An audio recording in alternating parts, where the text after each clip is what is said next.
জল দিয়ে মাটিটি ভালোভাবে গুলে নিতে হবে, হাতের সাহায্যে পুরো ক্রিম করে নিতে হবে। তারপরে একটি চালনির সাহায্যে মাটিটি ভালোভাবে চেলে নিতে হবে।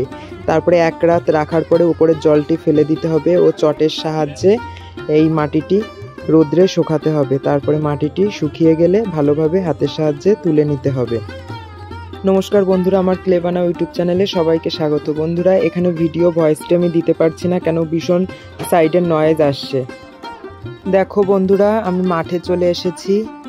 মাঠের থেকে এই যে মাটিটি দেখাচ্ছি, এই মাটি দিয়েই আমি মূর্তি বানাই। এই মাটিটি এনে প্রথমে এই যে একটি গাবলার ভেতরে মাটিটি ঢেলে নিয়েছি। তারপরে এই মাটির ভেতরে জল দিয়ে দেব পরিমাপ মতন। দেখো আমি কিভাবে জল দিয়ে হাতের সাহায্যে মাটিটিকে মিক্স করছি, তোমরা ভালোভাবে দেখো। এইভাবে হাত দিয়ে ভালো করে মাটিটি চেনে নিতে হবে, ক্রিমের মতন হয়ে যাবে। আরও জল লাগলে একটু পাতলা করে নেবে, তাহলে মাটিটি ফিল্টার হতে ভালো হবে। এইভাবে হাতের সাহায্যে ভালোভাবে মাটিটি চটকে নিতে হবে, আর ওর ভেতর থেকে যে নোংরাগুলো বেরোয় সেইগুলো বের করে নিতে হবে। এই দেখো আমি কিভাবে নোংরাগুলো তুলে ফেলছি।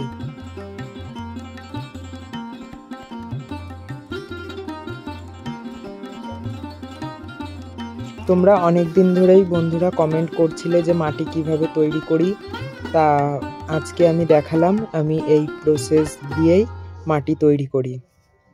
আর আমি এখানে আজকে বেলে মাটি তৈরি করে দেখাচ্ছি। আমার একটু বেলে মাটির প্রয়োজন ছিল, এর জন্য আমি এই একই পদ্ধতিতে আঠা মাটি, বেলে মাটি সব মাটি তৈরি করি এই একইভাবে।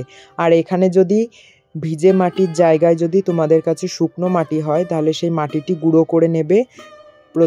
প্রথমে গুঁড়ো করে নেবে, তারপরে বস্তার উপরে মাটিটি রেখে জল দিয়ে ভিজিয়ে রাখবে। মাটিটি যেই নরম হয়ে যাবে তার ভিতরে জল দিয়ে দেবে, গাবলায় করে জল দিয়ে ভালো করে গুলে তারপরে মাটিটি এইভাবে ক্রিম করে নেবে। দেখো আমি হাতের সাহায্যে কত নোংরা বের করেছি। এই নোংরাগুলোর জন্যই মাটির ভেতরে এত খারাপ হয়ে যায়, মূর্তি ঠিক করে তৈরি করা যায় না। দেখো সুন্দর একটি লেয়ার চলে এসেছে মাটিতে। আর আমি একটি আটা চালনির সাহায্যে বাটিতে ভরে সেই মিশ্রণটি এই যে হাতের সাহায্যে করে নিচ্ছি।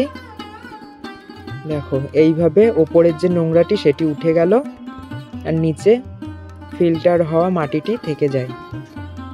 এইভাবেই আমি মাটি তৈরি করি। তোমরাও খুব সহজেই মাটি তৈরি করতে পারবে আমার এই প্রসেস শিখে নিতে পারলে। খুবই সহজ।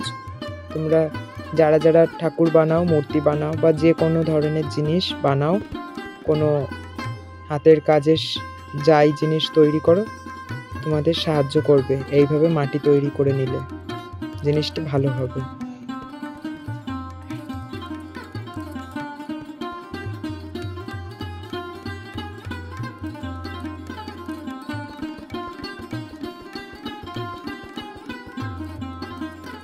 দেখো এই যে আমি হাতে তুলে নিয়েছি মাটিটি, কত সুন্দর মসৃণ হয়ে গেছে। এবার এই মাটিটি এক রাত রেখে দিয়েছিলাম, আর ওপরে দেখো জল উঠে এসেছে, সেই জলটি আমি ঢেলে ফেলে দিলাম। এবার এই মাটিটিকে একটি শালার বস্তার উপরে, চটের বস্তার উপরে দেখো ভালো করে হাতের সাহায্যে ঢেলে নিলাম। তারপরে দেখো কিভাবে আমি হাতের সাহায্যে মাটিটিকে বস্তার উপরে পুরো লাগিয়ে দিচ্ছি। এইভাবে রোদে রেখে দেবে, তাহলেই দেখবে যে কিছুক্ষণ বাদেই মাটি তৈরি হয়ে গেছে। আমি এই মাটিটি 4-5 ঘন্টা রেখে দিয়েছিলাম এইভাবে রোদে। যদি খুব রোদের তাপ থাকে তাহলে তাড়াতাড়ি তৈরি হয়ে যাবে। এই দেখো বন্ধুরা, মাটিটি তৈরি হয়ে এসেছে। বস্তাটি এভাবে উল্টিয়ে নিচ্ছি যাতে মাটিটি সহজে উঠে আসে, আর ভালো করে এই দেখো নিচ্ছি এইভাবে।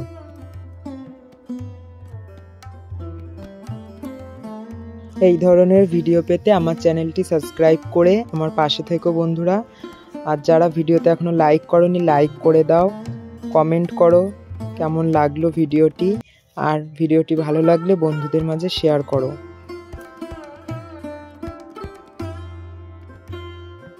এবার বন্ধুরা হাতের সাহায্যে মাটিটি ভালো করে ছেনে নিতে হবে, তাহলে মাটিটি ভালোভাবে মিশে যাবে। দেখো কত সুন্দর মাটি তৈরি হয়ে গেছে।